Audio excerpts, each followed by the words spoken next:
Barangay Hinebra mga bro, may bagong 16 center na inaabangan at Stephen Holt gusto na daw umalis sa Barangay Hinebra.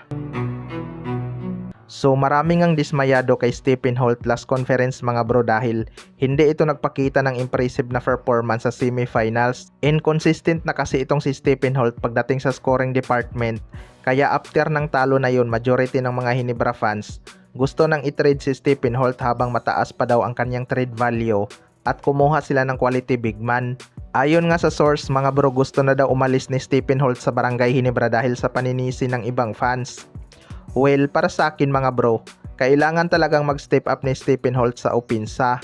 Wala ngang ibang player ang Barangay Hinebra na maaasahan sa mga isolation play, lalo na kapag ginakailangan nila ng puntos. Pero kung nandyan si Justin Brownlee, walang problema dahil kaya nga nitong mag-take over sa scoring.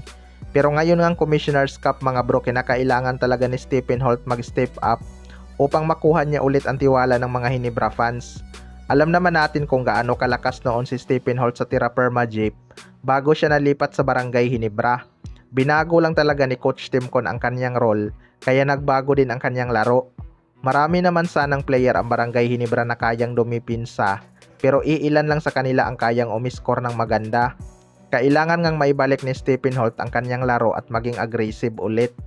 Sa kabilang banda naman mga bro, Barangay Hinebra may bagong 16 center na inaabangan.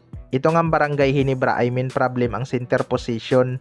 Bigla kasing lumiit ang kanilang front court noong binitawan nila si C-Stand. Although nakuha naman nila si Isaac Go, pero galing pa nga ito sa injury, kaya wag muna tayong mag-expect ng malaki sa kanya. Bago din to na injured, hindi nga impressive ang kanyang naging performance at bumaba ang accuracy ng kanyang shooting.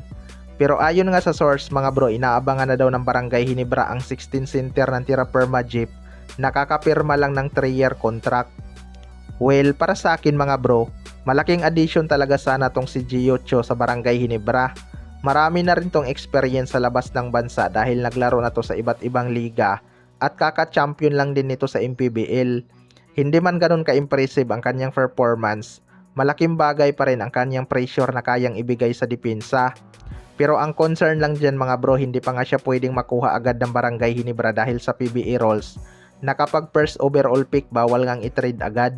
Ang tanging option lang ng Barangay Hinebra ay magkasa ng trade at kunin si Greg Slaughter o si Stand. Kapag naunahan sila sa dalawang yan, siguradong tapos talaga ang laban. Wala ngang palag ang front court ng Barangay Hinebra at parang wala talaga silang plano magpalakas dahil siguro sa paparating na rookie draft. Sayang lang dahil sila nga ang isa sa inaabangan makalaban ng Macau Blackbirds sa finals. Kayo mga bro, ano masasabi nyo tungkol dito?